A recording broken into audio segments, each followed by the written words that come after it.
Buenas tardes a todos, señoras y señores. Esto queda grabado, de manera que tiene un efecto un poco multiplicador y lo agradecemos, ¿no? Nos encontramos efectivamente en este foro de las jornadas de ingeniería del Centro Asturiano de Madrid. ¿Cuántas jornadas llevamos exactamente? ¿3? Esta es la cuarta. La cuarta jornada que periódicamente organizamos, y realmente son unas jornadas muy relevantes, de mucha categoría, con invitados especiales, pero aparte están las personas fijas. Entre las personas fijas, pues los dos compañeros que me flanquean, Víctor Mallada y Alfonso Esteban, que es actualmente directivo del centro.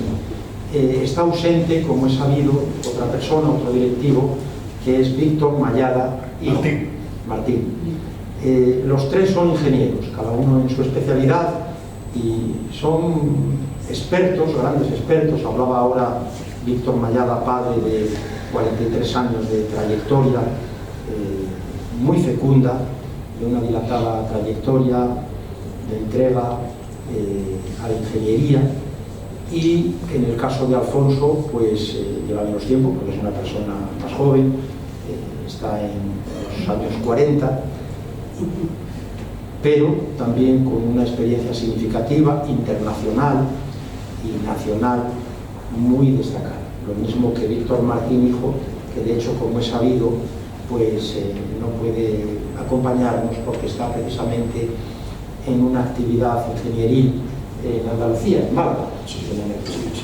No tengo, me disculpáis, Alfonso y Víctor, un currículum vuestro aquí, pero bueno, lo podemos publicar si lo consideráis, pero los presentes ya de alguna manera lo conocemos, ¿no? Más allá de los detalles y los años, lo hemos escuchado y lo hemos leído en varias ocasiones. Entonces hoy también queremos dar las gracias de una manera especial a don Alberto Carbajo Josa, que nos va a hablar de un tema interesantísimo, un tema que nos preocupa a todos a nivel mundial, como es el de los conflictos por el agua en el planeta. Aquí en España lo sabemos perfectamente porque sufrimos la sequía. Este año, además, el verano amenaza con ser especialmente caluroso. No hasta el momento, ya estamos en verano desde el día 21, pero sí en fechas próximas, al menos en la mitad y en el sur de España puede ser tremendo, ¿no? De manera que esperamos con mucha motivación esos datos y esos conocimientos y esas reflexiones que nos pueda aportar hoy don Alberto. Estamos muy agradecidos, pero yo voy a pedir a Alfonso que él presente más formalmente a don Alberto, ¿no? Por mi parte, como presidente de la institución, pues reitero el agradecimiento en nombre de la directiva. Aquí hay unos cuantos compañeros y compañeras. Está Pilar Riesco, secretaria general, está Almudena Menéndez Suárez, está Salvi, está también Cándido, Ángel, el presidente adjunto Andrés Menéndez y Claudio como directivos, además de Alfonso, que ya lo hemos citado. De manera que muchas gracias, Alberto, y sin más, yo voy a ceder la palabra a Alfonso Esteban. Muchas gracias por ello. Gracias a todos.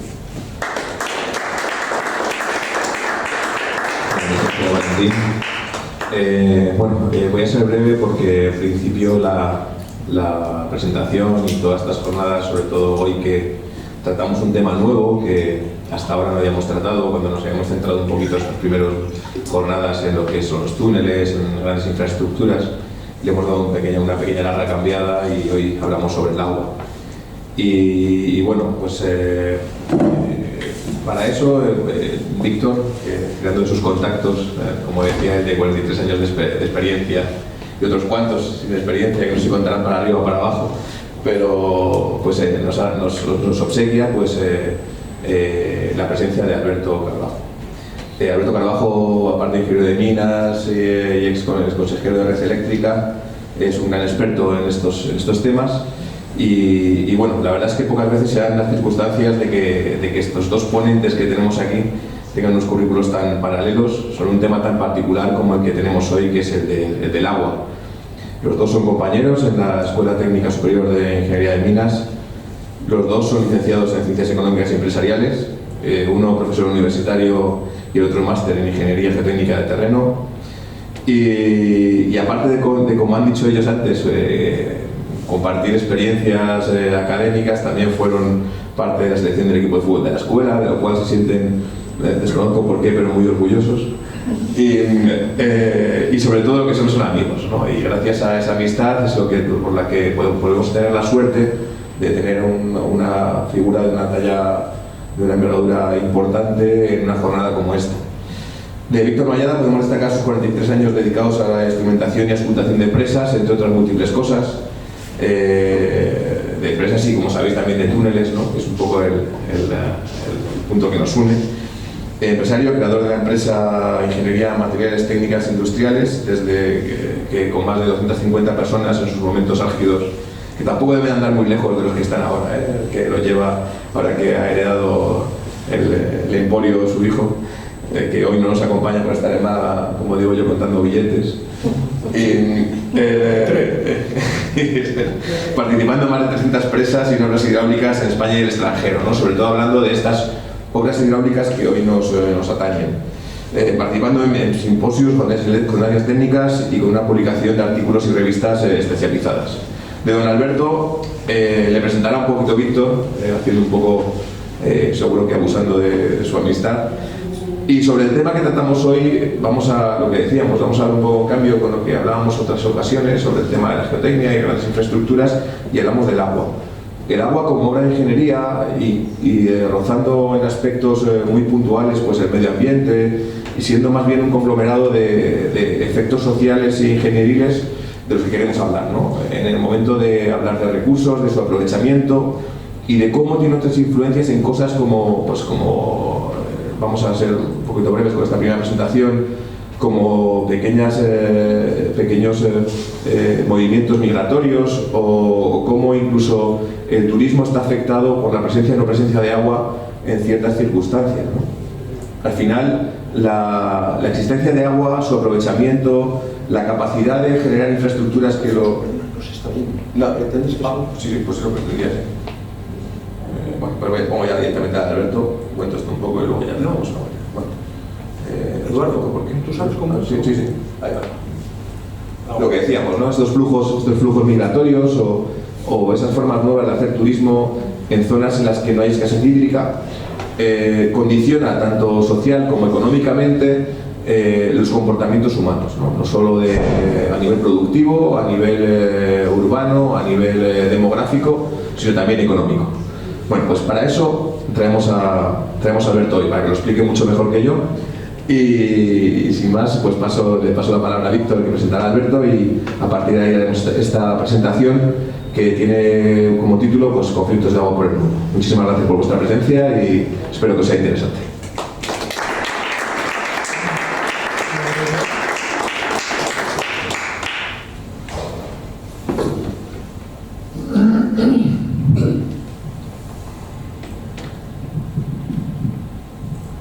Como presentar a Alberto nos darían las 12 de la noche, todavía nos quedarían cosas pendientes.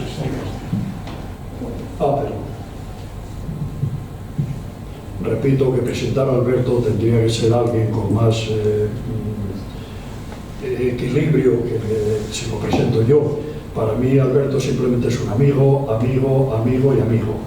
El hablar del currículum de Alberto se resume y queda claro el que, habiendo ocupado los puestos de responsabilidad que ocupó, hablan por sí solos. Es decir, no se llega a una empresa como Red Eléctrica al puesto que él llegó simplemente por belleza, que también la tiene, sino por valía.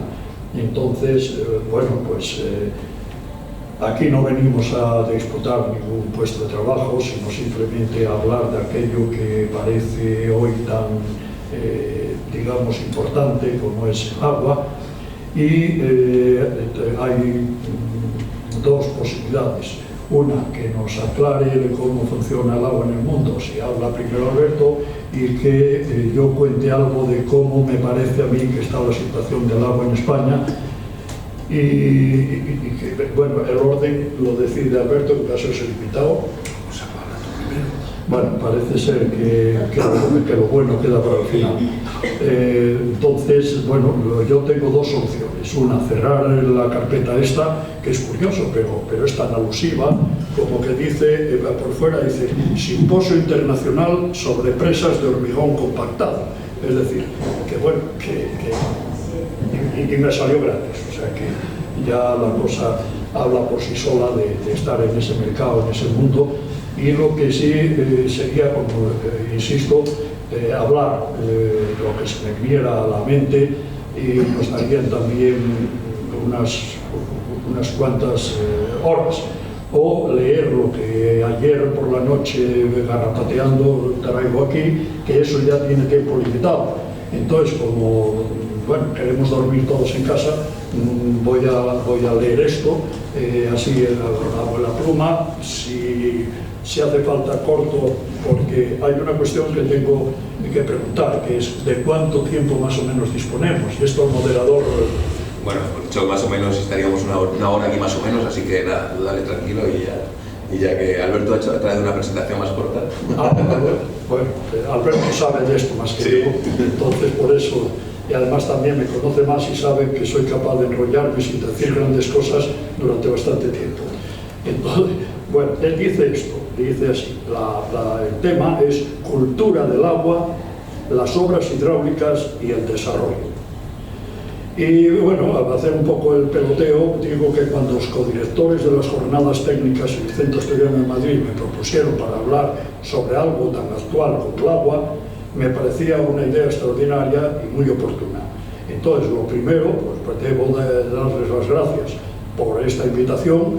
Entonces, gracias Alfonso, gracias Víctor, pero considero que después de 42 años dedicado a la instrumentación de presas, embalses o pantanos, seguramente se consideró que yo podría hablar mucho sobre poco, es decir, almacenamiento del agua, especialmente en España, frente a quien, como don Alberto Carbajo, que puede hablar poco por falta de tiempo sobre mucho, el agua en el mundo.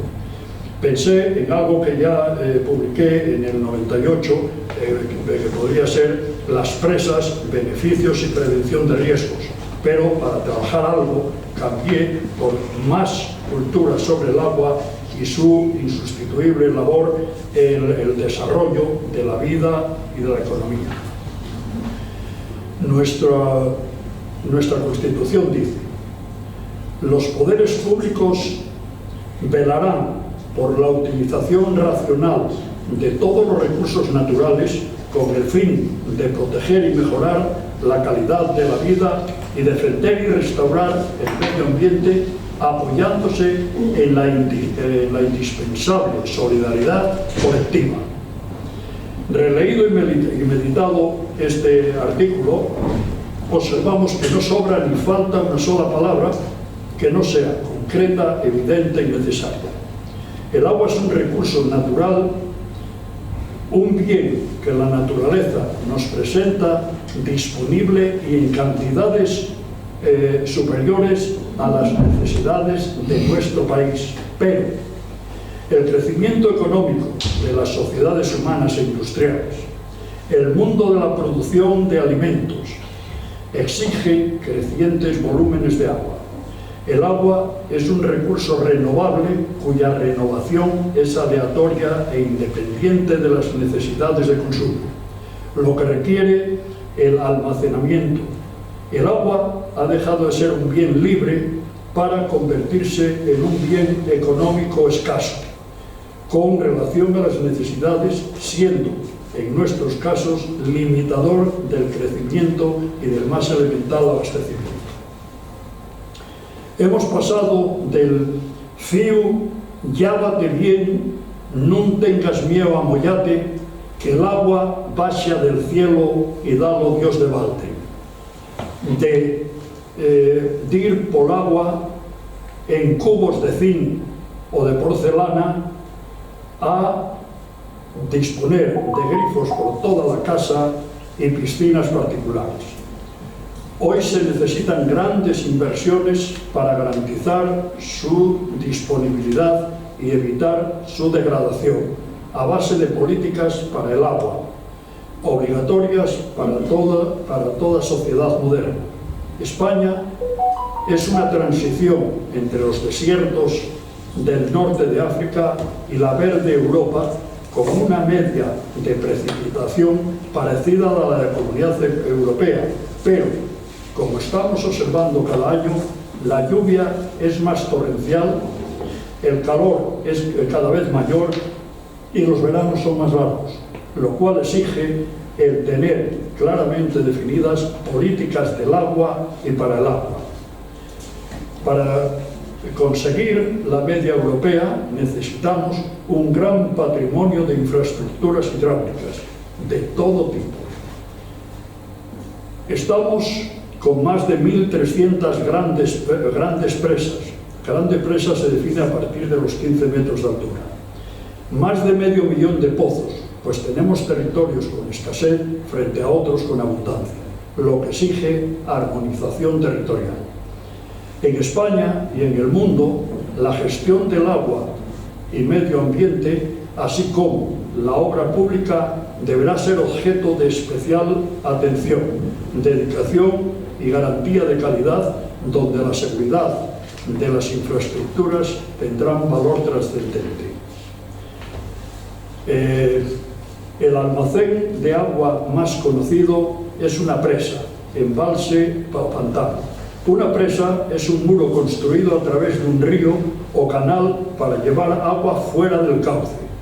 Un embalse es una balsa artificial donde se acopian las aguas de un río. Y un pantano, gran depósito artificial de agua. Aquí voy a hacer voy a decir una anécdota que me ocurrió cuando se estaba haciendo la mayor presa de Europa en aquel momento, la presa de La Serena. Un ayudante, no sé cómo decirlo, un trabajador de la empresa y yo fuimos por toda Badajoz preguntando por la presa de La Serena, y nadie nos fue capaz de responder, hasta que nos dio por decir vamos a cambiar el nombre y dijimos el embalse, y entonces todo el mundo sabía dónde estaba. Bueno, desde esta anécdota sigo diciendo que el agua es un recurso social escaso, en riesgo de deterioro si no se utiliza un uso adecuado y se sigue con el uso indiscriminado. La sociedad moderna necesita el agua desde un contexto cultural en grado no comparable con el pasado, y hoy le llamamos cultura ambiental.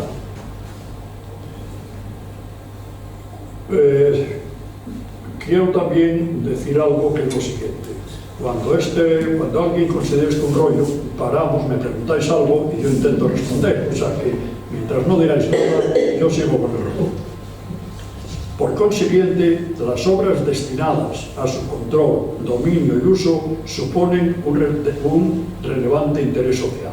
La técnica ingenieril, la experiencia de las constructoras, la calidad de los materiales y los recursos económicos no dejan de evolucionar, pudiendo decir que hay solución para todo problema, excepto para los sociopolíticos.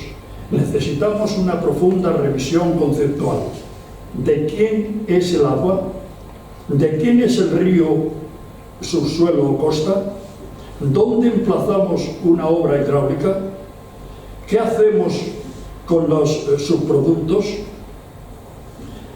¿Qué dicen los de aguas arriba frente a los de aguas abajo? Todos estamos convencidos que hay que embalsar, depurar, pero en el pueblo de al lado, nunca en el nuestro. Se necesita un cambio de actitud en un país donde las obras hidráulicas tienen un profundo arraigo cultural por razones históricas, climáticas, geográficas y políticas. Disponemos de un volumen de precipitación medio anual ponderado que se aproxima a 700 litros por metro cuadrado y año, que representa unos 350.000 hectómetros cúbicos, pero esto no sirve de nada por lo variable, por la cantidad, por la forma en que la recibimos y su distribución que se produce, siendo la realidad un área, este país, de escasez de agua. En gran parte de nuestro territorio, en periodo estival, cuando los calores alcanzan máxima intensidad, provocan la aridez del estío que avanza de norte a sur. Estamos atravesando periodos de escasez en los cuales no están funcionando ni las rogativas ni, por supuesto, los métodos que utilizan en Luarca de tirar a San Timoteo, al río, si no llueve. Hoy tenemos grandes tormentas que no valen para nada más que para llevarles caleyes, como decía mi madre, interpretando ambos fenómenos como calamitosos. Observamos cómo al norte llegan los vientos tórridos africanos y la nieve a Andalucía, quedando la franja intermedia expuesta a gran variabilidad y contrastes. Por tanto, tenemos una gran evaporación. En definitiva, se puede decir que o se secan las fuentes o se llevan los puentes. Las consecuencias son bien conocidas. Pongamos algunos números. El Tajo debería tener una aportación media de 13.000 hectómetros cúbicos. Un año seco puede recibir 750 hectómetros cúbicos.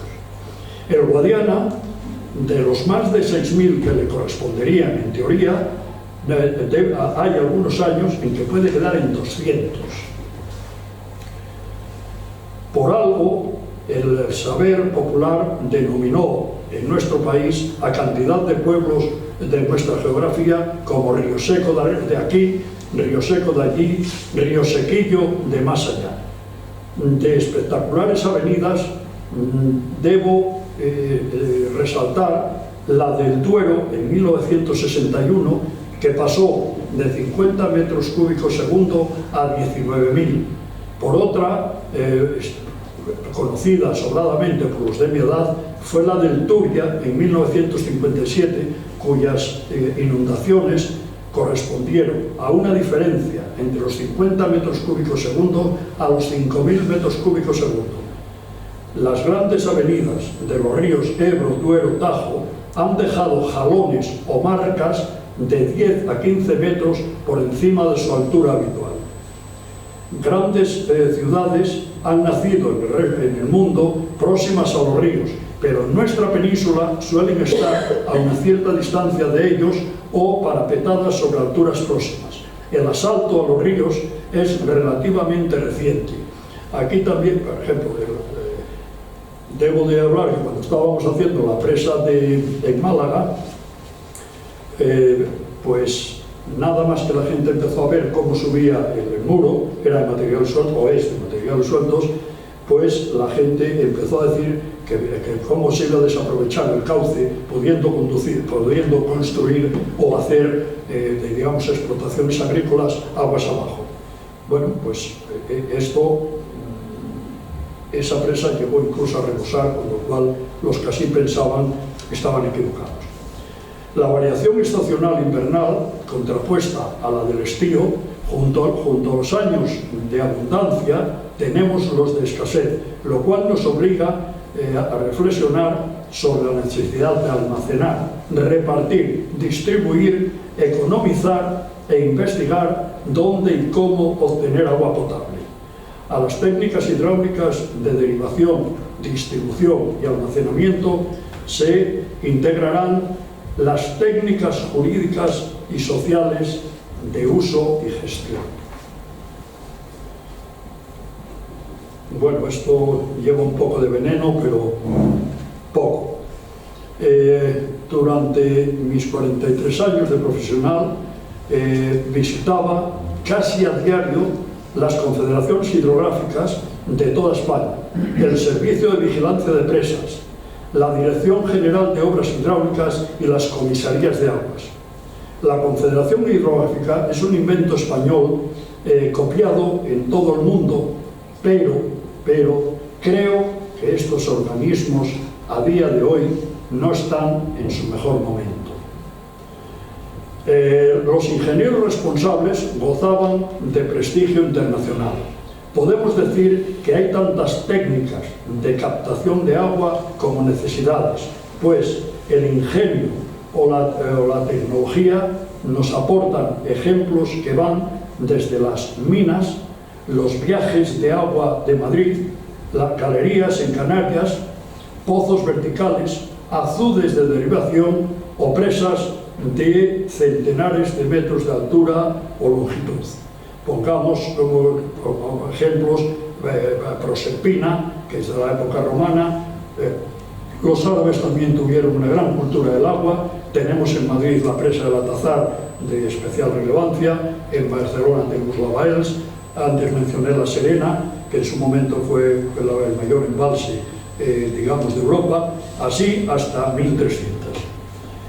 Con la construcción de presas, embalses o pantanos hemos revolucionado el progreso, transformando nuestro modelo productivo para incorporarnos al modelo europeo, superando los estándares del siglo XVII. Estamos en la vanguardia productiva de los mercados internacionales, siendo el agua factor básico de desarrollo. Las características del suelo y el resto de factores ya mencionados fueron ampliamente estudiados por el ingeniero de minas don Lucas Mallada en su obra Los males de la patria, considerando que el agua como fundamento para la transformación de nuestro país y las obras hidráulicas como palanca del progreso y de la regeneración. A día de hoy, las obras hidráulicas se insertan en el marco de lo ideológico por encima de la dimensión técnica. Su discusión, su utilización, su almacenamiento, su distribución, su uso y sus propiedades se cuestionan cualquier política hidráulica de que signifique planes de cuenca, plan nacional, planes de riego, trasvases, etc. Hoy todo se cuestiona. Lo que no deja lugar a la duda es que las obras hidráulicas son instrumento para la mejora de la productividad, para la transformación del país, para la evolución del campesinado, la laminación de avenidas y el dominio técnico de la naturaleza. No podemos olvidar el desarrollo que supone la producción hidroeléctrica por el medio de que los grandes saltos de agua proporciona el rápido incremento de grandes presas con aportación de capital privado para la construcción y explotación. Si queréis intervenir, paro, Bueno, es que creo que he soltado algunas cosas que son dignas o pueden ser discutibles, ¿no? Bueno, sigo entonces. La empresa Inmaten, en la cual yo fui director técnico comercial, se dedicó entre los años 60 y 90 exclusivamente a la instrumentación para la ejecutación y control de obras hidráulicas. Por tanto, tenemos que las obras hidráulicas están asociadas a la producción energética, al suministro de agua para regadío, para abastecimiento urbano, para su incidencia, aunque tienen una gran incidencia sobre el río, variando caudales, regulando grandes avenidas, pero en definitiva resultando vitales para la humanidad. Aquí también hago otro comentario, que es que la empresa nos dedicábamos a esto, pero justamente en el 90 se paralizaron la construcción de presas y entonces, pues una de dos, o me iba al paro o cambiaba de actividad. Y entonces, como sabéis, los que habéis escuchado algunas cosas, cambié de actividad y a por la obra subterránea, por metro, túneles, toda esa cuestión. Ahí hay un punto en el cual, pues bueno, también tiene su discusión, si llega el caso. Se construyen presas que sobrepasan centenares de metros de altura.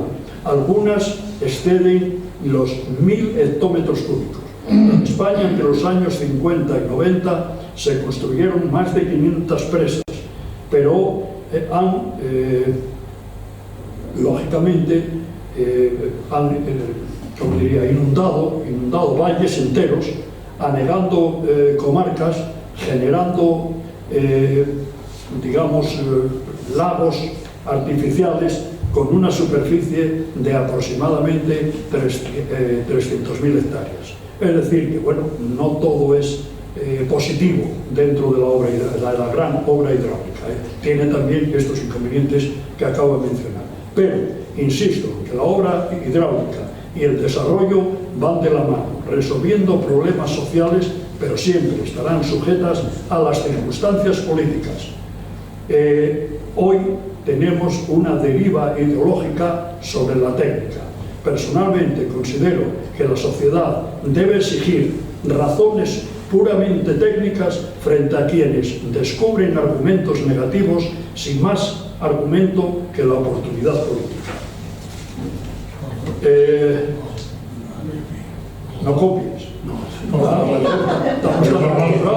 Estamos tan acostumbrados que ya me copio. No, yo hago así y te dejo. Entonces digo que nadie duda que toda gran obra supone y conlleva un riesgo, negligencia técnica, mantenimiento y tantas variables de carácter imprevisible de los fenómenos naturales. Pero fundamentalmente, a día de hoy nos debatimos en lo filosófico entre dominio y control técnico frente a dominio de la gestión, entre plan hidrológico nacional para desarrollo acumulativo y distributivo asociado, a mayor y mejor aprovechamiento de hectárea cultivada. Esta forma de pensar, esta forma, digamos, filosófica de pensar, está frente a la conservación ambiental dentro de la integración europea marcada por limitaciones productivas. Estamos en un desarrollo de la calidad y preservación de los equilibrios medioambientales. Preferimos mantener el equilibrio natural frente a la pervivencia humana, pasando de dominio a preservación. Bueno, entonces, como bien... Oye, mira, ya está. No, pues si no iba a hacer así. Yo la prueba yo tengo y a la matrícula no aspiro, así que... Entonces, estamos en un desarrollo de calidad, como digo, y preservación de los equilibrios medioambientales, y preferimos mantener el equilibrio natural frente a la pervivencia humana. Yo pienso que lo primero es tener, y luego ya hablaremos, pero bueno, si para tener hay tantos inconvenientes, pues no tengamos. El marco está en la lucha controversia, como digo, de estas nuevas ideologías, y el cómo hay que distribuir las obras hidráulicas, el dónde y si hay que hacerlas o no hacerlas. Pero ahí tiene un peso importante, dice, los políticos de cada momento. En definitiva, una nueva cultura del agua como elemento fundamental del bienestar de los ciudadanos. Y con esto acabo, y dice, como cierre de este pensamiento escrito, debo decir que durante toda mi actividad profesional en la auscultación instrumentación de presas y embalses, he participado en más de 300, tuve ocasión de trabajar con la Dirección General de Obras Hidráulicas, con el Servicio de Vigilancia de Presas, y todos estos contaban con los mejores profesionales, con el reconocimiento, digamos, internacional e incluso mundial. Así que felicito pues a los directores de estas jornadas del Centro Asturiano, a su presidente, augurando un gran éxito para estas jornadas y el máximo agradecimiento a don Alberto Carbajo por su, espero, lección magistral.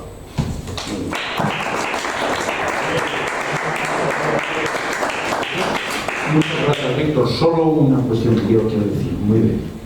Como veo que tienes una gran necesidad comunicativa, aparte eres un gran experto, no, te sugiero, porque va a tener mucho más eco, sinceramente, Víctor, que lo adaptes y lo mandes a algún periódico. Lo hago yo mismo, por ejemplo, a la Nueva España, adaptado. A lo mejor tienes que abreviarlo o en 2 o 3 veces. Ya sabes que nuestros amigos, Adelino Acero y ¿cómo se llama? Honorio. No, hombre, Adelino Acero y el otro ingeniero Cienfuegos Jovellanos.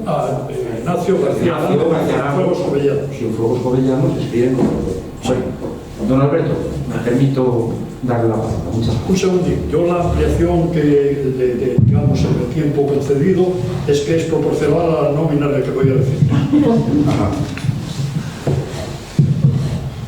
Bueno, en primer lugar, yo quería agradecer al Centro Asturiano la posibilidad de contarles una preocupación que tengo y que me ha hecho dedicar una buena parte de mi tiempo de jubilación a este problema, que me parece que es un problema clave de futuro. Esto es la primera cuestión. La segunda es que, bueno, vaya.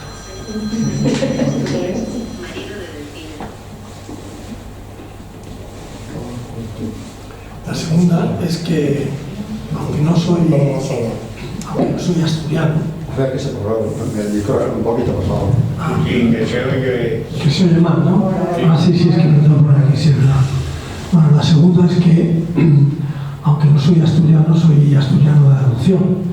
De hecho, yo cada 2 meses o así, pues voy a una casa que tengo allí en Asturias, en la vieja carretera de Gijón a Avilés. Más o menos, bueno, no más o menos, soy vecino de la Quinta Clarín, o sea, la casa de al lado de la Quinta Clarín. De manera que, bueno, eso y la amistad que tengo con mucha gente de allí de Asturias, porque por mi desarrollo profesional he tenido que tener mucho contacto con Asturias, tanto en la parte de minas como en la parte eléctrica de energía. Bueno, dicho esto, voy a empezar ya con la siguiente.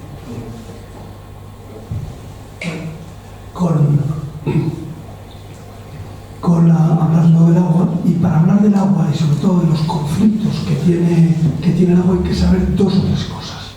Primero, el agua no hay que mirarla exclusivamente como agua, sino que tiene que tenerse en la cabeza el agua como aporte de vida, porque es agua de boca y es agua de riego, y es además agua que evita enfermedades a través de los sistemas de saneamiento. Pero también la podemos ver como amenaza, porque el agua cada vez, y esto es debido al cambio climático, la variabilidad del agua es mayor, y entonces se producen mayores aportes de agua, lluvias torrenciales y periodos de sequía brutales. Entonces, ¿qué soluciones tiene? Pues ahora las iremos viendo, las soluciones, pero ninguna es fácil. Después, otra cosa que es importante es que el agua nace en un determinado sitio, pero discurre a través de ríos por distintos países. Y eso conlleva muchas veces a conflictos por el uso o por la gestión de ese agua. Porque ese agua puede estar retenida en presas en cabecera, de pronto sueltan agua y puede provocar inundaciones o provocar, digamos, reducciones del caudal de los ríos, de los cuales pues, es importante para esto. Bueno, entonces, ¿qué factores pueden de alguna manera amenazar al aprovisionamiento que tenemos de agua en un determinado momento? Se menciona el cambio climático, pero no es verdad. El cambio climático no en cuanto a aportaciones, sí, y es muy grave en cuanto a variabilidad. En cuanto a variabilidad, introduce un muchísima mayor variabilidad, pero el ciclo hidrogeológico hidráulico del agua es el mismo, es decir, el agua se evapora, a la atmósfera, tal, o sea, es el mismo.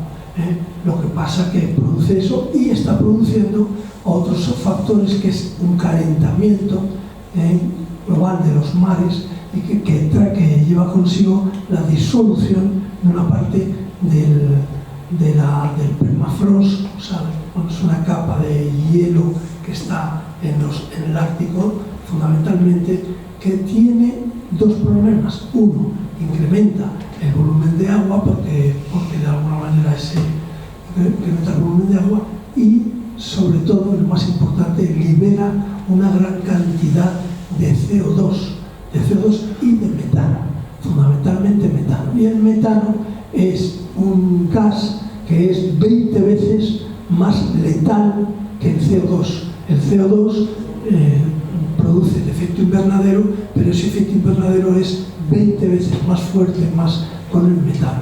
Pues el cambio climático está produciendo, claro, como todo en la vida, ¿no? También produce ventajas. ¿Qué ventajas? Pues que está abriendo una nueva ruta comercial, que ya no es ni por el Mediterráneo ni por el Cabo de Nueva Esperanza, sino se puede utilizar el Ártico, y se está viendo cómo utilizar desde el punto de vista, sobre todo cuando han aumentado los conflictos, por ejemplo, en el Mar Rojo o en Yemen, y entonces han visto algunos barcos, sobre todo de grandes empresas de transporte marítimo, como es Maersk danesa, está estudiando la posibilidad de iniciar ya rutas por el Ártico. Bueno, dicho esto, los factores que gravitan sobre el agua es, primero, el crecimiento humano, la demografía. Es decir, hoy tenemos 7.700 millones de habitantes, pero los cálculos que se han hecho, las proyecciones que se han hecho al año 2050 nos llevan a 9.800 millones. Claro, eso significa que la demanda de agua se va a multiplicar por mucho, por mucho. Otro tema que es importante también es, digamos, las migraciones. ¿Qué es esto de las migraciones? Pues las migraciones se producen o bien por sequías, importantes, sobre todo en el África, digamos, oriental, en el África central, meridional y la oriental, y luego en la península arábiga, en Siria. Todos estos son migraciones que se producen ¿hacia dónde? Hacia sitios donde, huyendo de su zona porque tienen unas sequías, o porque están sometidos a unos conflictos militares importantes. Entonces, contingentes de 800.000 personas se ponen en marcha a determinadas ciudades. Y esas ciudades están preparadas para un volumen de personas adecuado. Si de pronto viene aquí a Madrid, que tenemos en este momento 4 millones de habitantes, vienen 2 millones más, nuestras instalaciones que tenemos de abastecimiento de agua y de saneamientos quedan absolutamente colapsadas. Pues esto es lo que está pasando y puede pasar en el futuro. Es decir, las migraciones, el crecimiento y luego la mejora del nivel de vida, obviamente, ¿no? Con esto lo que quiero decir es que estos factores están reflejados aquí: el crecimiento poblacional, el proceso de urbanización. Claro, todas estas migraciones al final van a las ciudades y terminan, como pasó aquí en Madrid, por ejemplo, en los años 50 y 60, por establecerse en unos núcleos urbanos alrededor de la ciudad, y como ha pasado, por ejemplo, en Alepo, con toda la gente que ha huido durante la guerra de Siria, o los propios iraquíes, que cuando la invasión de Irak también tuvieron que salir de allí. Bueno, pues todo esto al final constituye incrementos de la población que exigen o que necesitan unas infraestructuras mucho más superiores a las existentes. El otro tema es el cambio climático, que es el que ya he hablado de él. Sobre todo quiero poner la incidencia en que las aportaciones son muy variables. Las aportaciones hidráulicas son muy variables, pero desde que se ha incrementado el cambio climático es muchísimo mayor la variabilidad que se introduce, de manera que es difícil proyectar a nivel ingenieril cuáles son las necesidades futuras. Voy a poner un ejemplo. Nigeria tiene hoy 220 millones de habitantes. 220 millones.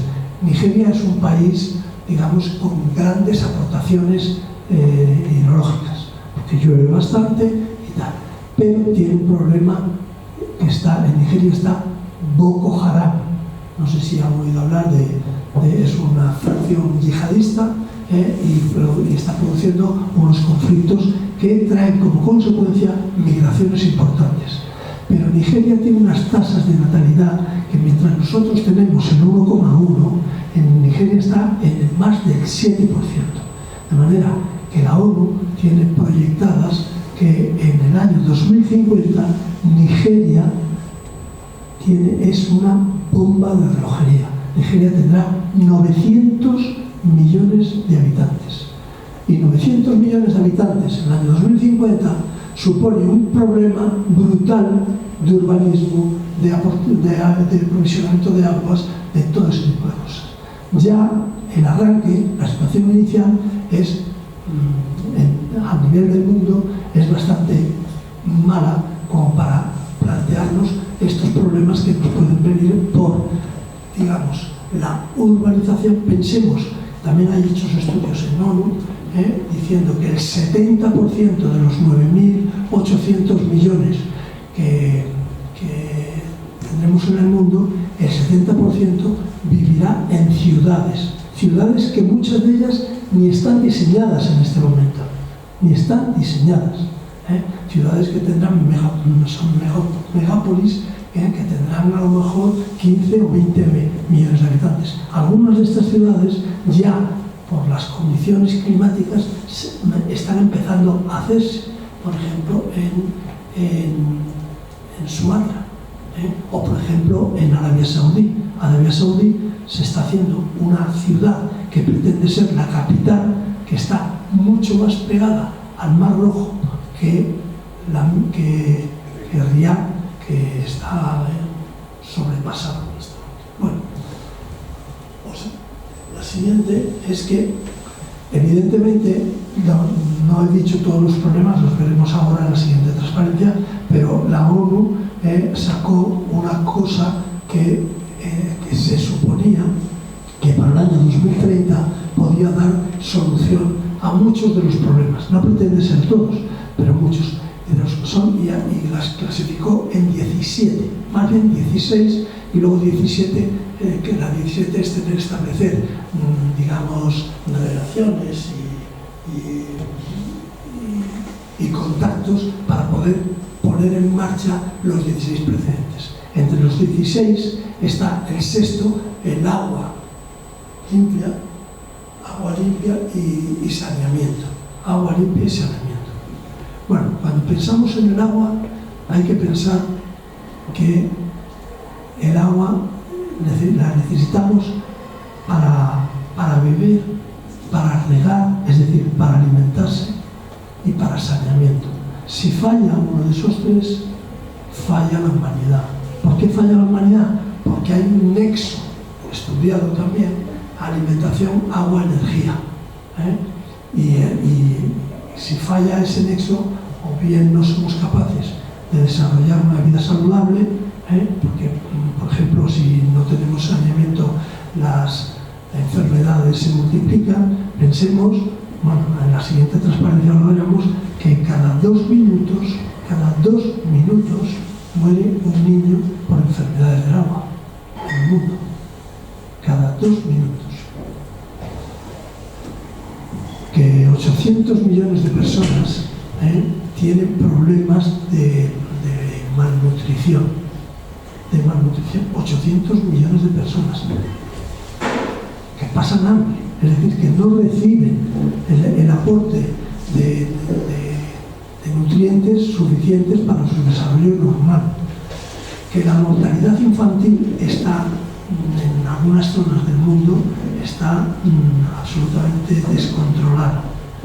Y sobre todo en los países en los que está, además de tener sequías o lo que sea, se producen migraciones porque además hay conflictos bélicos. Aquí vemos cómo está el acceso al agua potable, lo vemos aquí. Hay algunos países que están absolutamente, hay que una escala de colores, cuanto más intensos es que hay un acceso completo. Vemos aquí en Europa tenemos acceso, América del Norte, Brasil también, pero hay muchos países de por aquí que no tienen acceso, ¿no? El sudeste asiático, y ya veremos las razones. Y después aquí es que ven países con el mayor riesgo de quedar asesinado. Pues el mayor riesgo de quedar asesinado está prácticamente en todo el paralelo cercano al Ecuador. Nosotros estamos en el paralelo 40 y ya nos tocaría. No estamos en un caso extremo como puedan ser estos, pero en el Mediterráneo vamos a tener problemas en el año 2050. La siguiente. Bueno, aquí tenemos el nexo que os decía, el agua, energía y la alimentación, y aquí veis un poco lo que os decía, los factores, ¿no? Los 4 factores o 5 factores del cambio climático, por la variabilidad que introduce, el crecimiento demográfico y la concentración en zonas urbanas, lo que va a producir un incremento, un aumento de la demanda. Después está el nexo que os decía, la desigualdad, porque además, y esta desigualdad alimenta los conflictos, y tenemos que, por ejemplo, en algunos países de América Latina, pues el consumo de agua de una familia vulnerable económicamente es 50 veces más bajo que de una familia de clase media alta. O sea, el acceso al agua está absolutamente, digamos, desequilibrado. Y luego, por último, también las personas en su comportamiento. Aquí voy a mencionar pues gente que se aprovecha del agua. No digo ya que no cierra el grifo y tal, que eso es lo de menos. ¿Y por qué es lo de menos? Porque en el agua, el 70% del agua se va al riego. Y más o menos el 15%, de 12 a tal, es agua doméstica. Y el resto es agua industrial. Entonces, ese 70% muchas veces es riego por gravedad, es decir, que no es un riego por goteo, un riego por gravedad en unas conducciones que están hechas un desastre, en muchos países. Entonces se pierde muchísimo de toda ese agua, de ese 70% del agua. Bueno, y hay que decir que el agua, se llama el planeta azul porque hay mucha agua, pero de ese agua el 97% es agua salada. O sea, solo tenemos un 3% de agua dulce. Y de ese 3% de agua dulce está a su vez, el 90 y tantos % es agua subterránea. Y solo el agua superficial, las escorrentías, los ríos, es donde tenemos acceso. Es decir, que tenemos agua de acceso fácil el 0,03% de toda la UNAD. Bueno, aquí vemos en este mundo que cada vez es más interconectado el mundo y cada vez surgen más problemas. Algunos son problemas vecinales, comarcales, territoriales, nacionales, pero otros son problemas planetarios, problemas muy serios como el que estamos avanzando en este momento, ¿no? Yo creo que si nos acercásemos por las instancias, por Bruselas, por las instancias comunitarias y contásemos las veces que sale la palabra seguridad estratégica, sobre todo después de la invasión de Putin en Rusia y la, probable llegada de Trump otra vez a la Casa Blanca. Esto puede producir una situación siguiente. Trump abandona a Europa porque dice que América para los americanos, entonces abandona Europa y Europa se queda sin el escudo de OTAN. Entonces tiene que labrarse su propia seguridad estratégica. ¿Y esto a qué nos va a llevar? Pues nos va a llevar a que, si hubiéramos ido hace 3 años, solo se hablaba de medio ambiente, de sostenibilidad de medio ambiente. Y ahora de lo que se habla es de seguridad estratégica. Por esto que te he dicho, y por lo también cada vez es mayor la preocupación dentro de Europa de nuestros agricultores, porque les hacemos cumplir unos requisitos medioambientales que encarecen mucho sus costes y no son capaces de poder competir con la... Y lo mismo pasa con el sistema industrial. De esto lo sabemos muy claramente en Asturias.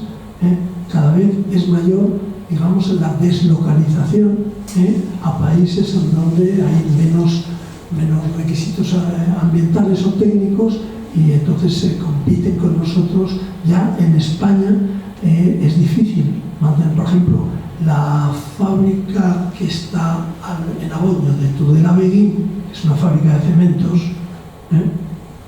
del grupo Masabeu. Esa me parece milagroso que siga funcionando, me parece milagroso, porque cada vez es más fácil la llegada del cemento.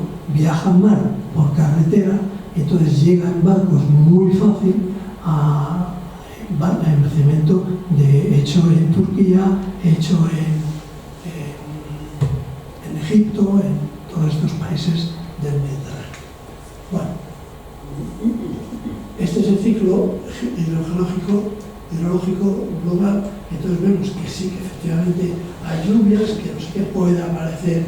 Lo que pasa es que a lo mejor el cambio climático lo que hace es que hace desaparecer de aquí las aportaciones, digamos, de lluvia, pero las pone en otro sitio. O sea, pero si hacemos un balance global, el agua es la misma siempre. Lo que es muy importante es cómo cambian, porque nosotros tenemos unas infraestructuras en donde las tenemos, y si nos cambian las aportaciones, pues o unas infraestructuras no sirven, y en cambio en otros lugares hay que hacer infraestructuras de contención. Porque el agua también hay que verla desde el punto de vista de amenaza. Si el agua no tiene de alguna manera cauces suficientes, puede llegar a unas inundaciones, unas grandes avenidas, unas inundaciones, como mencionaba Víctor antes, y nos recordaba, bueno, ya no lo recordó el programa aquel de Ustedes son formidables, nació precisamente cuando las inundaciones del Turia en Valencia. Bueno, esto es lo que va a producir el cambio climático. Todo esto se va a quedar aquí y lo pueden mirar ustedes, pero es que como ando un poco justo de tiempo, lo que va a producir es que si no hacemos nada, nos vamos a ir a más de 3,9 grados de incremento en el año 2100, y eso va a suponer grandes cambios en esa variabilidad, mayores todavía, incluso la desaparición por fusión de los casquetes polares de algunas ciudades, por ejemplo en el sudeste asiático, por ejemplo en Bangladesh, o por ejemplo en los Países Bajos en Europa. Es decir, ahí van a desaparecer grandes territorios si la incremento, porque el 93% de ese calentamiento que se produce de esos 3,9 grados que podemos llegar si no hacemos nada al año 2100, ese 93% lo absorben los océanos. Y claro, los océanos lo que van a hacer va a ser pues fundir los casquetes polares e incrementar. Bueno, este es el nexo que mencionaba antes, de la agua, alimentación y energía. Y aquí veo que hay, como aquí en la parte de aquí, pero ya lo veremos esto, porque no tengo tiempo que a la vez, digamos, dentro de la alimentación estamos sometidos a una serie de paradojas. O sea, hay 1.500 gordos, o sea, obesos en el mundo, o sea, con sobrepeso, mientras que hay 805 que están mal alimentados. Primera gran controversia. Después, aquí 39, vamos a ver bien,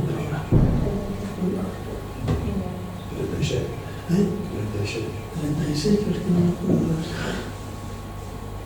Ah, sí.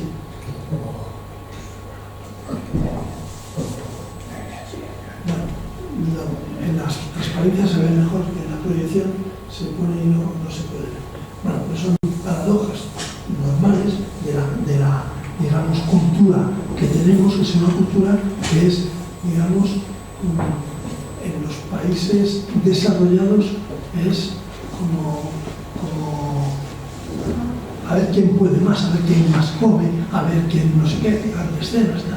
Y si se acuerda de los países pues, donde hay una alimentación al día, con un aporte calórico muchísimo menor que el nuestro. Nosotros nos tomamos, por ejemplo, claro, el agua es clave para que las ovejas, las vacas, las cabras, todo esto, se alimenten, porque significa que tiene que haber pastos. Bueno, pues si no hay esa leche, un niño de 5 años, con medio vaso de leche al día, le aporta el 25%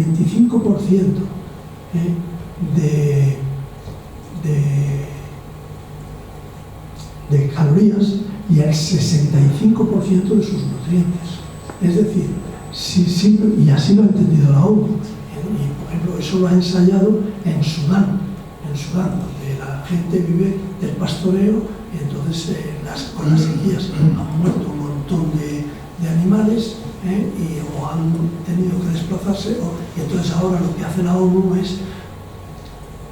bueno, a través de una agencia que se llama la FAO, dedicada precisamente a la alimentación, hace una cosa que se llama acciones tempranas y es distribuir antes, cuando se ve que viene una sequía o es el empiece de una sequía, distribuye entre las familias que tienen pues 8 o 10 animales, 12 animales, distribuye cierta cantidad de forraje, cierta cantidad de piensos, cierta cantidad de piedras con minerales para poder alimentar y de elementos veterinarios también, o sea, para poder asegurar que el alimento de los animales es tal que permite después la alimentación de la gente. Hago un momento para que Alberto se tome un respiro y para que una vez que se puede ver ampliado un poco del ordenador, para que no os quedéis con la duda, Lo que comentaba Alberto antes es que pone ahí que 36 millones de personas mueren por falta de comida, ese gráfico que decíamos antes. Mientras que 29 millones de personas al año mueren por excesos por las enfermedades relacionadas con el exceso de comida. Eso es un poco para que nos demos cuenta de la diferencia que hay de cómo el ultracapitalismo nos lleva a un consumo de recursos tan desigual, ¿no? No sé si saben que una de las digamos, las enfermedades que llaman el asesino silencioso en Occidente, más importante por lo que está creciendo, es la diabetes 2, y es por el exceso de alimentación que tenemos, y no somos gordos. O sea, que pensemos en Estados Unidos que hay cada ejemplar. Bueno, entonces también todo esto hace un cambio de paradigma, un cambio de la manera de pensar. Nosotros pensábamos en el siglo XX pues que el agua era un recurso infinito, que había agua, que había cantidad suficiente, que había que hacer gestión de infraestructuras simplemente, nada más, que ya se encargaba de eso el gobierno, que bueno, había variabilidad a veces, pero había certidumbre y, por ejemplo, a nuestros agricultores los habíamos tranquilizado con los seguros agrarios y todo esto y tal, y subvenciones públicas para propiciar el desarrollo. Bueno, y que además era un asunto local, no. Bueno, ahora ya estamos viendo otra cosa. Primero, el agua es un recurso escaso y además está muy presionado. Después, necesitamos una gestión integral de los recursos hídricos, porque tiene que entrar ahí la calidad, la cantidad, si es subterráneo o superficial, por supuesto teniendo en cuenta la oferta y la demanda, y veremos cómo en la siguiente transparencia, me parece, veremos cómo nos vamos a plantear el año 2050. Bueno, Yo lo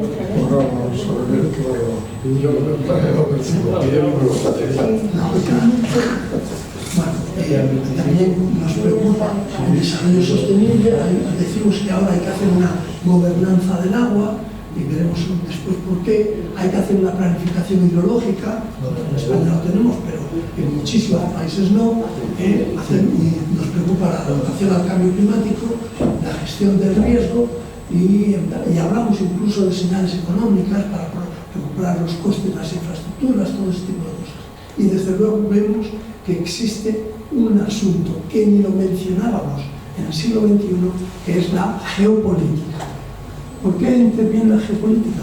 Porque en el agua, es otra cosa que se me ha olvidado decirlo al principio, hay que tener en cuenta dónde nace. Es decir, las cabeceras de cuenca, cuando tenemos aguas que transcurren por zonas fronterizas, el país que tenga las cabeceras en su territorio tiene la sartén por el mango. Y esa es la causa de muchos problemas que se están produciendo en casi todas las zonas. Bueno, y estos son los elementos, los problemas que tenemos y los elementos que tampoco voy a entrar porque si no, no entro en las zonas, ¿no? Bueno, aquí está, esto sí que lo quería ver. Estos, por ejemplo, las estaciones más o menos estamos consumiendo 4.500 kilómetros cúbicos de agua en el mundo. 4.500. Pero los estudios de ONU dicen que en el año 9000 o en el año 2050 seremos 9.700 millones o 9.800 y que entonces las necesidades van a ser 6.900. El agua, he dicho que es la que es, por más que el cambio climático haga, el agua es la que es. Entonces, para poder atender a 6.900, cuando lo que tenemos hoy son 4.500, ¿qué podemos hacer? ¿Qué podemos hacer? Pues dos cosas. Primero, tratamiento de las aguas ya utilizadas, que no se hace. El 85% de toda el agua, estoy hablando a nivel mundial, el 85% del agua, digamos, consumida, no es vertida sin tratamiento alguno. Y eso es fuente de problemas después de sanitarios. Y luego, el otro tema es ingeniería. ¿Y qué ingeniería se puede hacer? Pues la ingeniería de comunicar de déficit con sobrantes, zonas que tengan déficit, pues que puedan ser atendidas mediante embalses o transporte marítimo o lo que sea. Y, desde luego, potabilización de aguas. Cada vez habrá que potabilizar más cantidad de agua. Y en esto vuelve a ponerse de manifiesto ese nexo agua, alimentación, energía, porque parte de esa energía va a ser necesaria para generar más agua, producto que viene del mar. Bueno, la siguiente. Ya empezamos a hablar de los distintos países. Bueno, en América del Sur.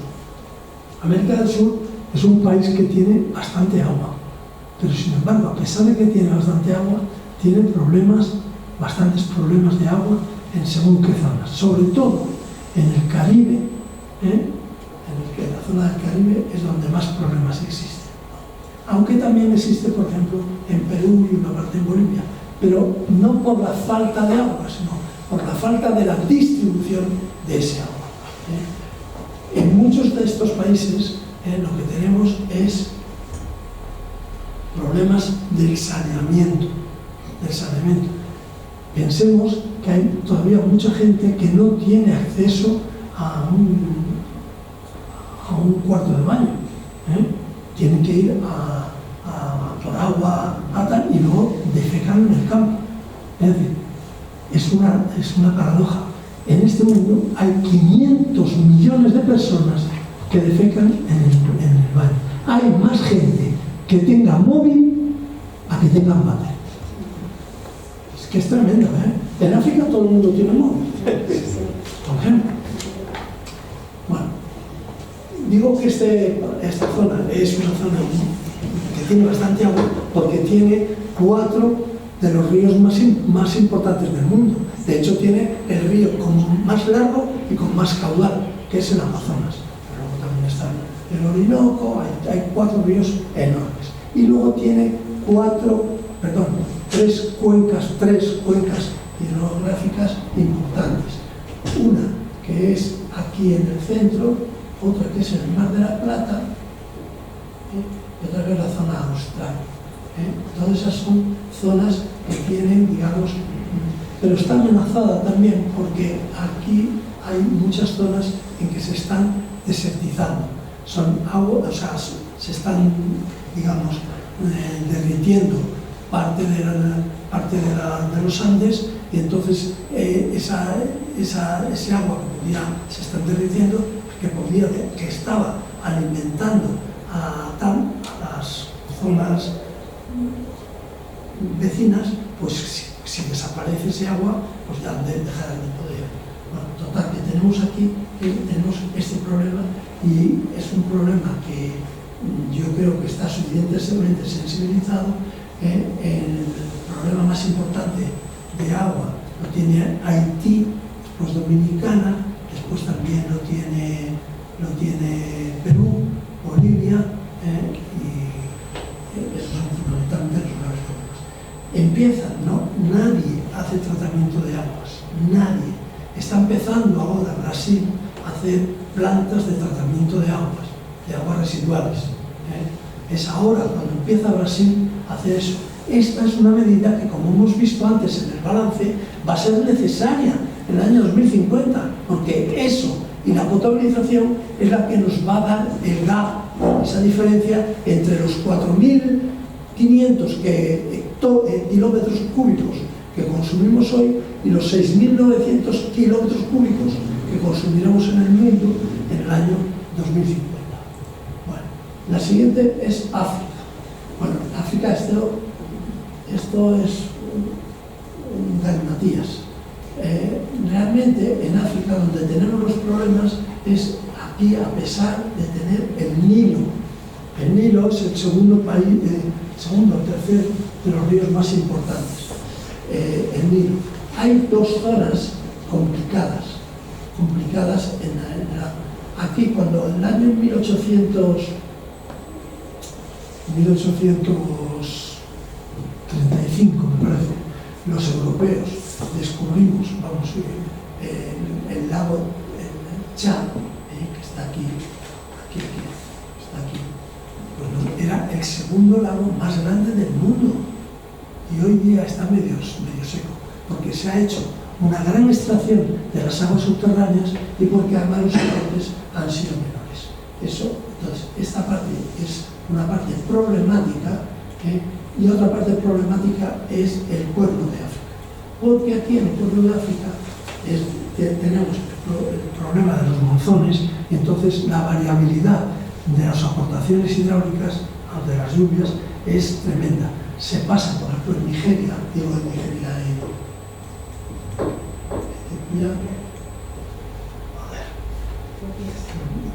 esto me pasa por me dicen que la B12, por tener la B12 baja, no me acuerdo, yo creo que es porque tengo 75 años, pero bueno. Perdón, esta parte de aquí, aquí hay un problema grave de agua estable, toda esta zona, sobre todo en Sudán del Sur, sobre todo en Namibia, en República Centroafricana y algo en la República del Congo, y fundamentalmente también aquí. No en Etiopía, porque en Etiopía, aquí en este punto más o menos cerca, a 30 y tantos kilómetros del Sudán, nace en un lago, la Boteca, nace el Nilo Azul, que no es el Nilo nace en los lagos Victoria, que está aquí, por aquí, y este es el Nilo Blanco, pero aquí en Jartum, más o menos, se une el Nilo Azul. El problema que tiene el Nilo es que tiene unas grandes aportes, nacen las faldas del lago Victoria, pero tiene que atravesar una zona que es como subsahariana. Entonces, hay una evotranspiración muy superior a las aportaciones. Entonces disminuye el caudal de manera tremenda. Y entonces, además, se atraviesa una zona arcillosa y se producen una especie de zonas pantanosas donde el Nilo reduce su caudal hasta del que salió a un 15%. Menos mal que se junta en Etiopía con el Nilo Azul. Aquí desde Etiopía nace el Nilo Azul y se une aquí en un jardín. Y a partir de aquí es el Nilo Azul el que aporta el 85% de toda el agua del Nilo que llega al Egipto. Ahora les voy a decir dos cosas. En Egipto viven 100 millones, 110 millones de habitantes.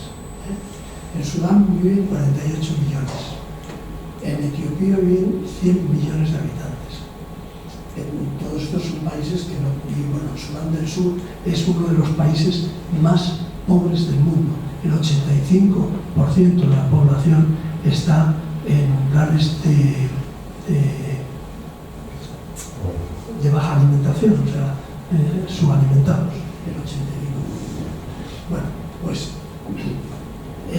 Etiopía quiere hacer aquí una presa que se llama la Gran Presa del Renacimiento Etíope, que está financiada por los chinos y quiere, porque Etiopía tiene problemas eléctricos, y entonces quiere, o sea, de suministración.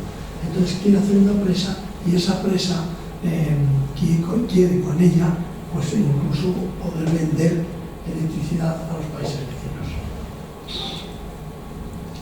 Bueno, pues esta presa ya, claro, depende de cómo se llene, esta presa ha sido objeto casi de amenazas de guerra, es decir, no, y sin casi. Ha habido una amenaza de guerra de Egipto que necesita el agua del Nilo como el comer, y puede reducirse mucho con la construcción de la presa. Tiene que ver con la forma en que se llena. Si la presa se llena en 3 años, prácticamente el 50% del terreno agrícola de Egipto se pierde, se seca. Si en vez de en 3 años la presa se termina llenando en 20 años, sin embargo es solo el 5%. Entonces, finalmente parece que se pusieron de acuerdo, pero primero Egipto quería de alguna manera, mandó pues estas guerras proxy que se hacen, que es mandar gente para que de alguna manera se vayan de allí, pagados por Egipto, pero que produzcan una desestabilización del gobierno. Al final se puso de acuerdo Egipto con Sudán para ver si podían montar una base militar en Sudán egipcia y desde allí bombardear la presa. Ese era el objeto de la ESA, bombardear esa presa. Ese era el objeto. Bueno, finalmente parece que las aguas han vuelto a su cauce y parece que se está empezando a negociar. Hay un problema porque el reparto entre Sudán, el reparto allí ya una vez que ha pasado la zona del lago Victoria, el agua se reparte entre Sudán del Sur, Sudán, Egipto y Etiopía. Y parece que el reparto entre Egipto y Sudán pues, ha generado algún tipo de problemas. Bueno, es importante la gran presa del Renacimiento, está al lado del lago Tana, y aquí está Khartoum, que es donde el Nilo Azul se engancha con el Nilo. Entonces, este es un sitio absolutamente clave y absolutamente importante. ¿Por qué? Pues porque son muchos millones, es que son cerca de 200 y pico millones, son 110 de Egipto, 100 de Etiopía, 210, 47, 48 de Sudán del Norte y 12 de Sudán del Sur, son 60, o sea, estamos hablando de 270, 280 millones de habitantes.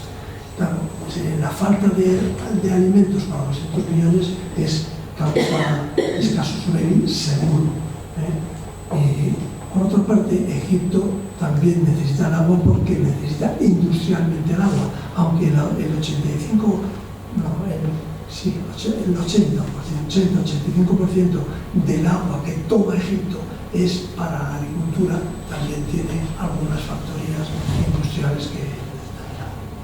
Otro caso es el Yemen, que aparte de, tengo que decir que es que en estos países, además, tanto en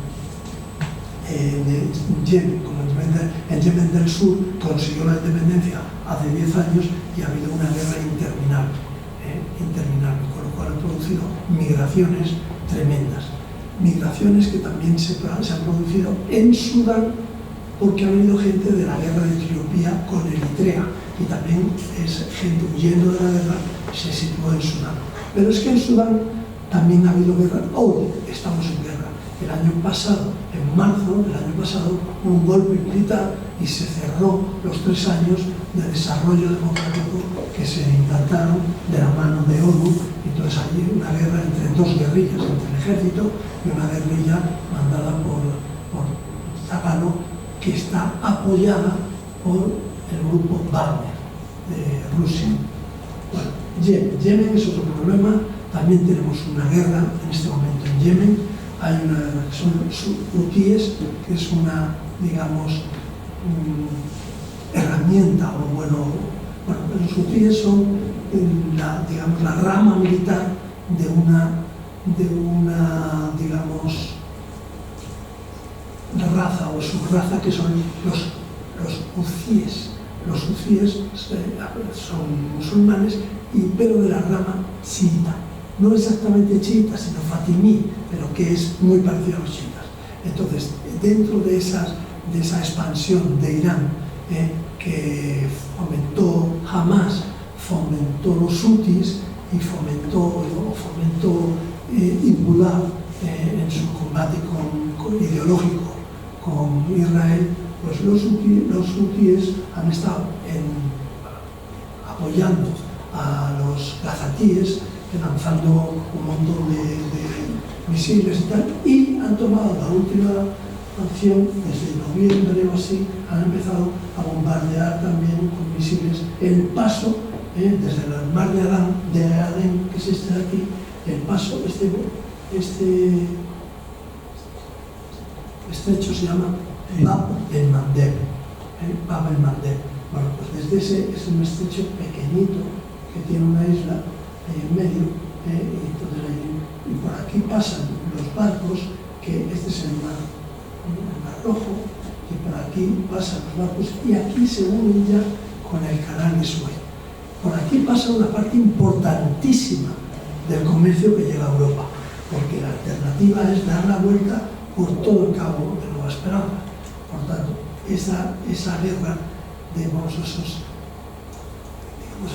bombardeos sobre los barcos cargueros, pues ha hecho que muchas compañías empiecen a y eso lo notaremos seguramente en el encarecimiento de los precios. Bueno, pues allí en Yemen también es una zona donde además le pasa lo mismo que al Cuerno de África, que todos los monzones pues alteran las aportaciones y las sequías. Y hay zonas que llevan a lo mejor 4 años de sequía. 4 años de sequía significan migraciones por la sequía hacia zonas en donde no están preparadas. Otro punto es este de aquí. Este es un ejemplo clarísimo de quien tiene las cabeceras de los ríos, tiene la sartén por el mango. El Tigris y el Éufrates riegan esta zona de Siria e Irak, que es conocida desde la antigüedad por el creciente fértil. Entonces, más o menos hasta el más 1850, pues eran ríos que funcionaban perfectamente sin ninguna limitación o restricción. Cuando Turquía empezó a intentar desarrollar y entonces hizo un montón de presas, y algunas de ellas pues de suficiente altura, de manera que el cubicaje almacenado ha hecho reducir en un 45% el caudal del Tigris y el Éufrates.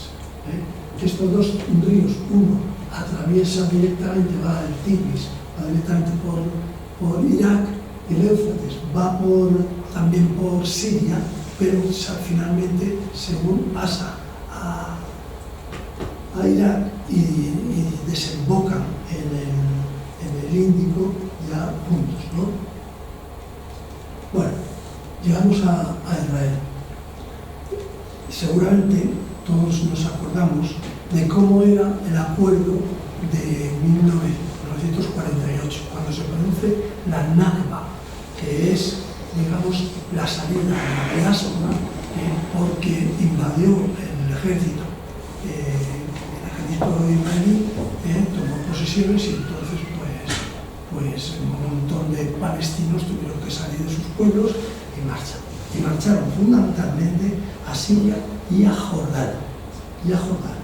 Bueno, entonces llegó Israel, entonces empezó a desarrollar, a hacerse un país, y hay que quitarse el sombrero ante ello, porque es uno de los países de mayor eficiencia agrícola.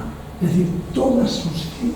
Lo hizo a través de una figura que se llamaban los kibbutz, que seguramente habrán oído hablar. Los kibbutz eran granjas, y todo eso lo hizo con la mayor eficiencia desde el punto de vista del agua, porque lo hacía con goteo, pero de todas maneras había un déficit de agua importante. Israel tenía 360 hectómetros cúbicos de déficit. Tenía Jordania 250 y tenía Palestina 140. Entonces, ¿qué ha hecho Israel? ¿O qué hizo Israel? Se enteró de que Siria iba a desviar a través de una presa un afluente del Jordán que le alimentaba, porque lo que ha hecho ha sido, de alguna manera, una cosa que se llama el acueducto nacional, y es que transporta agua del lago Tiberiades, que es alimentada por el Jordán, y lo lleva hasta el Nilo. O sea, este es el país, ¿no? Lo lleva desde aquí hasta esta parte que está el desierto del Negev, que también está poniendo en explotación. Entonces, lo que hizo fue bombardear esa presa, y luego, cuando supo que estaba a punto Siria de hacer otra infraestructura que pudiese o que podía afectar al abastecimiento del lago Tiberiades, inició la Guerra de los 6 días. La Guerra de los 6 días es que en 6 días, aunque se juntaron las fuerzas de Egipto, Siria e Irak, pues Israel ganó, y se apropió de más terreno de aquí, se apropió de toda la zona esta del Sinaí, y se apropió de los altos del Golán. Los altos del Golán es una zona que que alimenta también a Tiberiades, y que tiene muchos acuíferos, muchas aguas subterráneas. No lo suelta ni de coña. Es decir, hay resoluciones de Naciones Unidas, incluso después de los acuerdos de Camp David, Israel soltó el Sinaí, la península de Sinaí, lo soltó, esta parte de aquí, lo soltó, pero los altos del Golán no. ¿Por qué los altos del Golán de alguna manera le garantizan su supervivencia?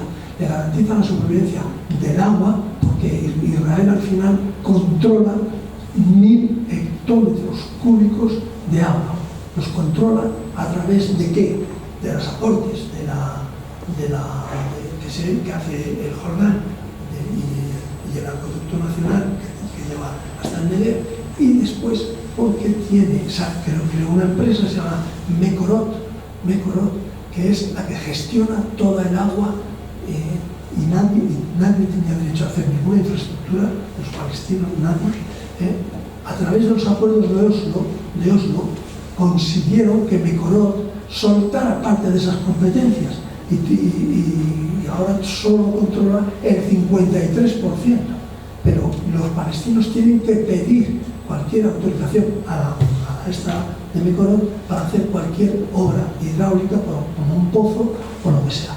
Porque el pozo, cuentan los israelíes con los pozos que están en Cisjordania. Allá hay un suministro, un acuífero muy importante, y entonces esos acuíferos cuenta Israel con ellos. Entonces, luego, obviamente, pone precios discriminatorios. Si vale, por ejemplo, el metro cúbico X para un israelí, para un palestino vale 5,5X. Esto es así en la normativa. Bueno, había otro tema que no sé si ha salido, o dos temas más. Uno es el tema de China. China es el juez y el árbitro en el Asia. ¿Por qué? Porque sus ríos, los ríos están en su territorio, y los ríos nacen en el Himalaya, están en su territorio, y de ahí nacen 3 o 4 ríos que vierten hacia abajo, y por tanto afectan a países distintos, que son el Indo, el Ganges y el Brahmaputra. El Brahmaputra y el Ganges, digamos, riegan Bangladesh y la India, y el Ganges riega a la India y Pakistán. Y aquí hay que decir una cosa: la India y China tienen una rivalidad importante porque quieren jugar un papel hegemónico en la zona, y porque además tienen ya los 2.400 millones de habitantes. Entonces, China, si corta, y tengo que decir una cosa de China, China tiene luego aguas hacia el norte, pues tienen 2 ríos, que es el Yangtze y el Amarillo. El Amarillo está en la parte norte de China, el Yangtze nace precisamente en el Himalaya. Y donde está toda la digamos, el 60%, 65% de la agricultura y un montón de fábricas, es la parte norte, donde en cambio cuentan con el 4,5% del agua, nada más. Es decir, toda la aportación que tiene China es del 6, y de ese 6, el 4% es el Yangtze. Total, que en definitiva China puede plantearse empezar a hacer trasvases desde el sur de China hacia el norte, pero todos los trasvases del sur de China hacia el norte se supone limitaciones en el caudal del Ganges, del Indo y del Brahmaputra. Y por lo tanto, este es un punto donde hay que poner toda la atención del mundo, porque además recuerdo, China, India y Pakistán, los 3 tienen potencias nucleares. Además, China es socia a través de la nueva ruta de la seda de Pakistán, que Pakistán está enfrentada, y ya se ha enfrentado en 3 guerras con la India. De manera que cualquier problema de estos hay que tener un cuidado especial, y desde luego es donde hace falta esa gobernanza mundial para, en beneficio de todos, que no se produzca una chispa que salte por los aires. Luego hay otro río, que es el río que llaman Lankar en China, y es el que nosotros conocemos como Mekong. Ese río baja por el sudeste asiático, y ahí hay una serie de países que viven de una manera muy importante del Mekong, porque pescan en el Mekong, porque beben y porque riegan. Hay que pensar que allí viven a lo largo del Mekong 50 millones de habitantes a lo largo, pero en cambio se produce arroz para 300 millones de habitantes. Quiere decir esto que cualquier limitación en los aportes, en los caudales del Mekong puede afectar al volumen mundial de arroz y por lo tanto a la alimentación de un gran número de personas. Y por último, y ya con esto, entonces, y los países también tienen intereses distintos. Laos es socio de China, Myanmar suficientemente tiene con que se le aclaren sus ideas, porque no sabe muy bien de dónde está, en Camboya, también son socios de China porque reciben subvenciones de China, y Laos quiere jugar un papel como de la batería de la zona, es decir, hacer algunas centrales hidroeléctricas para poder surtir de energía a esos de allí. Y claro, todas esas plantas hidroeléctricas que quiere hacer Laos es en detrimento del caudal del Mekong hacia abajo, pero es socio de China. O sea que, y por último, y con eso ya termino, Asia Central. En Asia Central hay 5 repúblicas, que son Turkmenistán y Uzbekistán, que están en la parte occidental, y después en la parte, digamos, más montañosa hay 2, que, bueno, y arriba de esta está Kazajstán, que es la más grande. Bueno, entonces, en la parte más montañosa hay 2, que son las que tienen el agua, que son Kirguistán y Tayikistán. Bueno, estas, cuando estaba, digamos, la Unión Soviética, como había uno que mandaba y los demás a callar, entonces ellas, no había ni que escribirlo, ellas daban el agua a los países que la necesitaban, que eran fundamentalmente Turkmenistán y Uzbekistán, y ahora digo por qué la necesitan, y al cambio Turkmenistán y Kazajstán daban carbón y gas a las centrales de aquí. Cuando se implosionó la Unión Soviética, entonces cada uno manda a hacer lo que se pueda para usar. Y estas repúblicas se negaron a dar el agua, porque los otros se negaban a darles el carbón y el gas.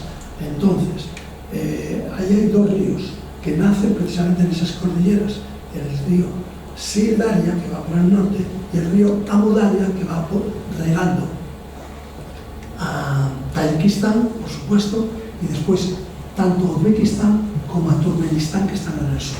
Bueno, ¿por qué necesitan tanta agua estos 2 países?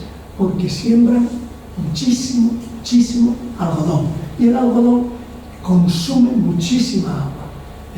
Esto ya se hacía desde la época de los zares. El lago Akal era un lago tremendo, pero yo lo estudié como un lago tal. Lo he visto y está, que es una pena.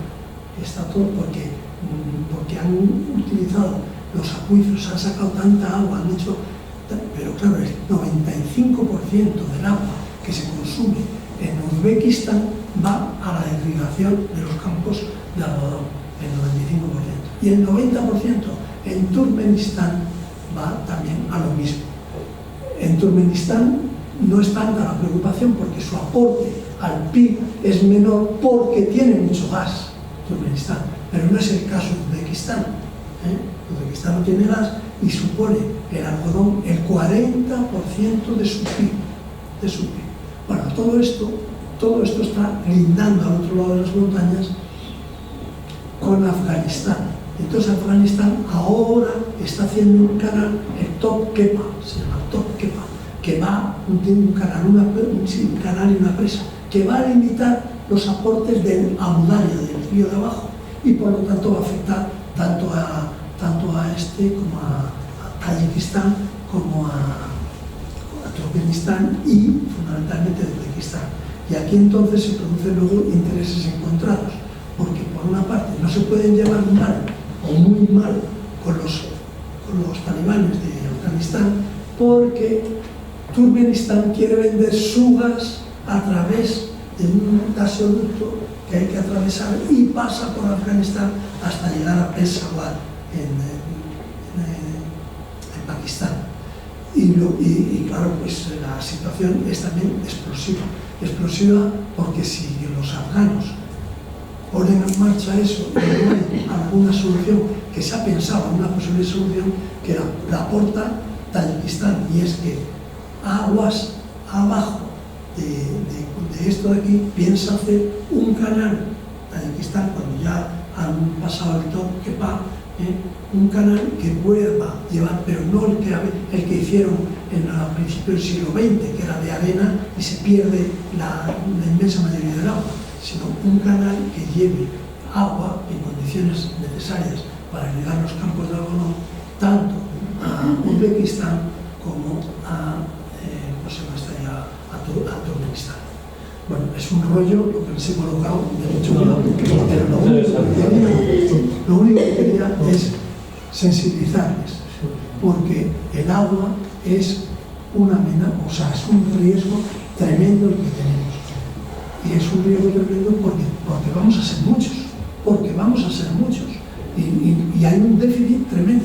Entonces, ¿qué soluciones hay? Pues las dos que sabemos es aprovechar las aguas residuales y, por tanto, hacer tratamiento de aguas residuales, que no se pierda el 85% de las aguas residuales, que se mejoren las infraestructuras de irrigación y se mejoren las condiciones, las calidades. No tiene ningún sentido, por ejemplo, que se estén de alguna manera pues sembrando en un sitio donde no hay agua, pues consumos, o sea, productos que consumen muchísima agua. Hay que seleccionar un poco.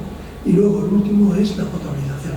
Y tanto en las tres soluciones, tanto en el tratamiento de las aguas, como en el cambio de los cultivos, ingenieros agrónomos, como en la potabilización, que pueden ser incluso industriales, todo eso ahí está en manos de la ingeniería, que es la que nos puede de alguna manera salvar, bueno, no a nosotros, como decía Víctor, sino a nuestros nietos, a nuestros hijos y a nuestros nietos. Lo siento haberme extendido un poco más, pero bueno, esa es la vida.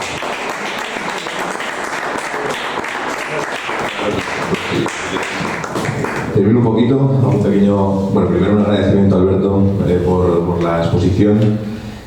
Nada, no tienes que disculparte de nada, ha sido la verdad que un placer escucharte y ver cómo, analizando un poco la charla. El país que se me había olvidado del Cuerno de África era Somalia. Que tiene, además de ese problema, el problema de la piratería, pero eso ya otro. Eso sí que es dejar un buen cebo a los Tele5 para la próxima. Bueno, la verdad es un gusto escucharte, la verdad, Alberto, y ver cómo desde la serenidad y la técnica nos puede llegar un poco a unir todos estos conceptos, ¿no? Desde esta mal denostada Agenda 2030, que tiene unos objetivos que son tan civilizados y tan lógicos como la supervivencia del planeta, cómo nos recuerdas que los recursos hídricos son finitos, y cómo es tan importante para todos los países y para todas las zonas, hablando ya de macrozonas, microzonas, países, regiones, comarcas, el acceso al agua, ¿no? Tanto en positivo a la hora de abastecimiento como en negativo a la hora del tratamiento correcto de las aguas residuales, ¿no? Y cómo al final nos acaba uniendo con toda la geopolítica, que podemos empezar a llamar aguapolítica, en el sentido de que todas estas zonas de conflicto y todos estos lugares en los que hay tensiones en muchos momentos están relacionadas con la escasez de agua, y cómo eso produce conflictos bélicos, produce intereses económicos y migraciones y comportamientos sociológicos a nivel mundial muy importantes. Hemos empezado un pelín tarde, y normalmente haremos un turno de preguntas, pero lo vamos a hacer tomando algo, si os parece. Así que muchas gracias a todos por asistir, un aplauso para Alberto y nos vemos la próxima.